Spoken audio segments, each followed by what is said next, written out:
What is going on, everybody? Welcome to or back to Ryder's Record Collection. My name is Carl, and this video is going to be the first of a series that I want to do, a series called Easily Digestible Albums. And in this series, I want to just showcase 4 or 5 albums that are really easy to listen to, really palatable, basically as it sounds, easily digestible. So to kick it off with the Easily Digestible Albums 1, I want to do 5 easily digestible jazz albums. I am new to jazz, and this is not a best of list. This is not even really my favorite jazz albums. These are just 5 good jazz albums to sit down and have a cup of coffee to, have a glass of wine to, hang out, relax, and just chill. Again, the whole point of this being easily digestible, easy to take in, nothing too out there, nothing too extreme. So Easily Digestible Albums session show number 1, if you want to call it, Easily Digestible Jazz. And to kick things off, we're going to go with a very easily digestible album, and that is Duke Ellington at Newport, recorded at the American Jazz Festival in Newport, Rhode Island on July 7th, 1956. This was a live concert by Duke Ellington, or from Duke Ellington and his orchestra. And if you're unfamiliar with who Duke Ellington is, he was an American pianist, composer, and orchestra leader or band leader.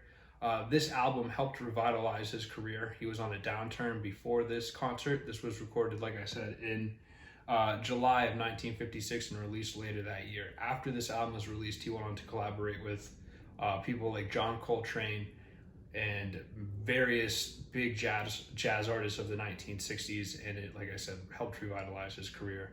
A jazz critic at the time said this album stood for everything that jazz was and could become, and it is just no words.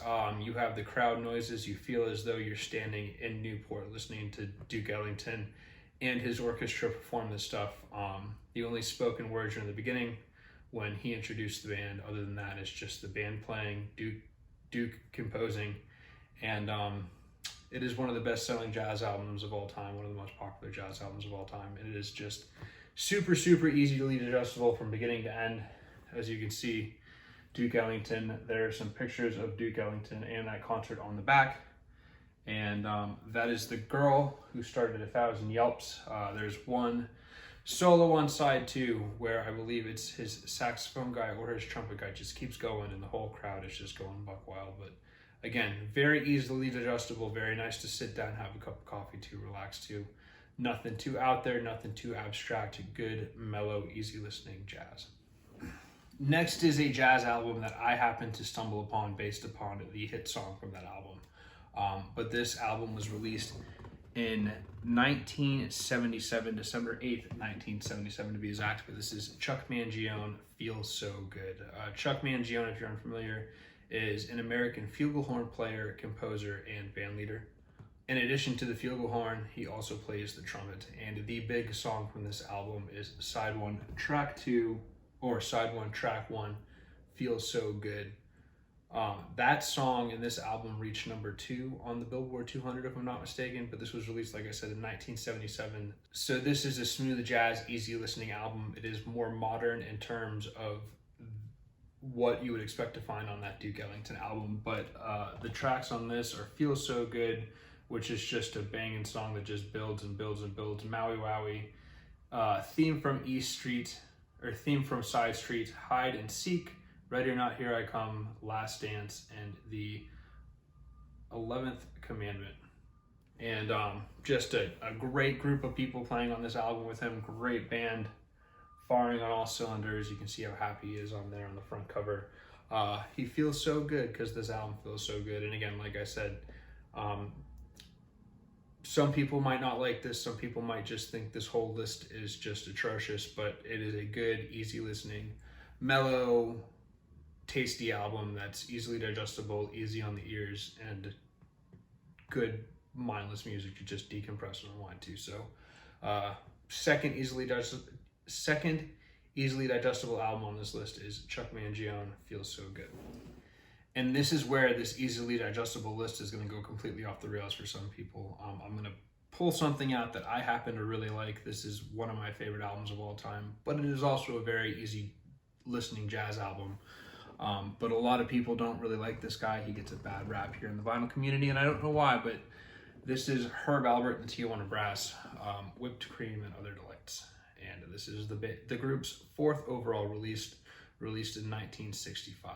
And if you're unfamiliar with who Herb Alpert is, he is an American record executive. He is the A in A&M Records. He is a trumpet player, if you will, or trumpeter, and is the leader of the Tijuana Brass Band, who he recorded a whole slew of albums with, I think over 13 or something in total throughout the 60s, but toured, promoted, and also sings, although he does not sing with Herb Alpert and the Tijuana Brass Band. But this is one of the most iconic album covers in history and jazz history, and just an overall really, really good, easy listening release. This is more traditional pop and easy listening because Herb Alpert and the Tijuana Brass is known to do covers of various songs, including a lot of Beatles songs and stuff like that. He was a good friend with Burt Bacharach, so Burt Bacharach helped write some of the music that Herb Alpert and the Tijuana Brass did.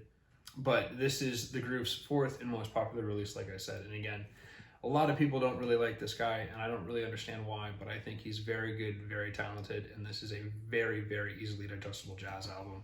And like you see, the album cover is just fantastic. But I guess the big songs on these would be A Taste of Honey, Whipped Cream, Love Potion Number 9, Butterball, Lollipops and Roses.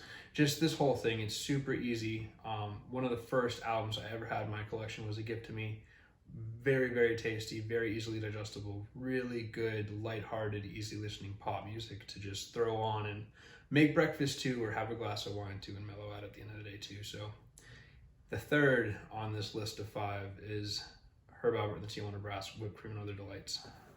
And as I mentioned before, I am new to jazz. I'm getting into it. I did a jazz vinyl tack recently that basically explored the extent of my jazz collection. It's grown a bit since then, but I am new to the field of jazz. I am not one of these hardcore jazz guys that you can find here on YouTube. I'm just getting my feet wet, actually just putting my toe in the water, if you will. Jazz is a huge genre. And again, this is not meant to be a best of list. This is not meant to be the greatest, most sophisticated jazz albums of all time. This is just 5 tasty albums that I happen to enjoy. As I progressed in jazz, I found that I really enjoy the bossa nova style jazz.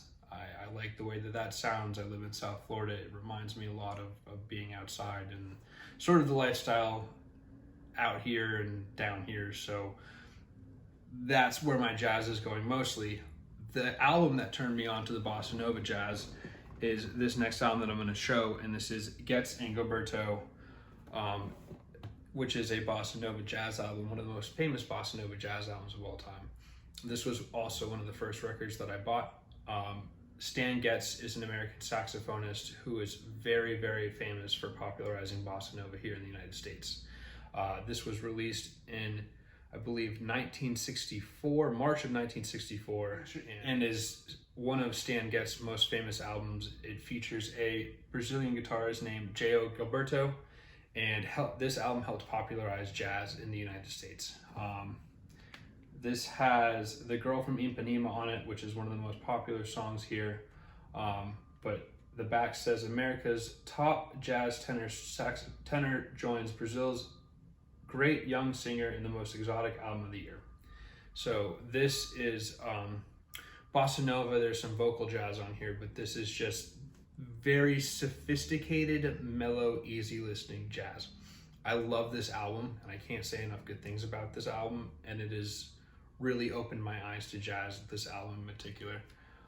It is overall very, very, very good. And again, like I said, maybe not the greatest of all time, maybe not the greatest in a lot of people's eyes if you're not a fan of bossa nova, but if you like bossa nova, this album's up there, and it's very easily digestible and very easy to listen to, very palatable. So the 4th on this easily digestible jazz albums is Getz and Gilberto, with a great, great bossa nova album. And I'm coming back at you some more accolades because I didn't say enough good things about this album or express how much I like it originally, but this is one of the best-selling jazz albums of all time. And in 1965, won a Grammy Award for the Album of the Year. So again, Easily digestible, easily palatable. A lot of people tend to think so. Not everyone, but a lot of people do. So if you haven't checked this album out, fantastic. And last but certainly not least is another bossa nova album, and this is the only album on this list that features heavy vocals, but this is Sergio Mendes in Brazil 66. This could actually go back to Herb Alpert that we just mentioned, because this was signed to A&M Records. Herb Alpert was actually the talent agent that signed this band. Very bossa nova, straight from Brazil. They do a lot of songs in Portuguese, and it was first released in 1966. It was inducted into the Grammy Hall of Fame in 2011 and reached number 7 on the Billboard 200. This has some beautiful songs, some of which are One Note Samba, Spanish Flea, The Joker, Going Out of My Head, Tim Dum Dum, O Pateo. Just, I mean, all of it. All of it is really good. A very, very smooth, easy to listen to, easily digestible jazz album. So like I said, easy listening, vocal, jazz, bossa nova. Sergio Mendes in Brazil 66. And a fun fact about Sergio Mendes: in mid 2000s, he started to collaborate with will.i.am of the Black Eyed Peas, and helped put each other back on the map, almost, if you will. But will.i.am showed up to his house in California with a bunch of his LPs, and they hit it off. So he frequently collaborates with some modern day artists and gives a bossa nova swing and feel to a lot of stuff you might hear on the radio today. But very, very tasty, very easily digestible bossa nova album. Can't say enough good things about it. All of these albums, again, I happen to really enjoy. They might not be everyone's favorites, but they are by no means the best jazz albums of all time. The whole point of this, like I said, is to present easily digestible, easy to listen to jazz albums. Again, this is a new series that I'm starting, so easily digestible albums. I want to do modern rock, classic rock, reggae, things like that. So this will be the first in the series. So if you like it, please throw it a like. Please let me know what you think in the comments. I would greatly, greatly appreciate that. And if you have any other easily digestible jazz albums that you would recommend, also let me know. I want to give a shout out to those of you who have subscribed to me recently. It means a lot. I appreciate all the people that comment on my videos. Thank you all. I'm almost at 200 subscribers, so when we get there, I plan to do a giveaway, give away some fun records, do something cool like that, so stay tuned for that. I'm going to have this out right before Thanksgiving, so to everyone here in the States, or everyone who celebrates Thanksgiving, happy Thanksgiving. You know, count your blessings. We're all here, not for a long time, but for a good time, and you know, we've all got, if you're watching this, I'm assuming a pretty good record collection that we're all pretty proud of, and hopefully a pretty good family by our side. So let's be thankful for that. So happy Thanksgiving, everyone. And until the next time, I am Carl. This is Ryder's Record Collection. Again, if you like the video, please throw it a like. And if you like the channel, subscribe. And I will have some more content out for you soon. I'm going to close the year out pretty soon. I got some pretty big video ideas coming up. So until next time, have some fun, spin some wax. Cheers.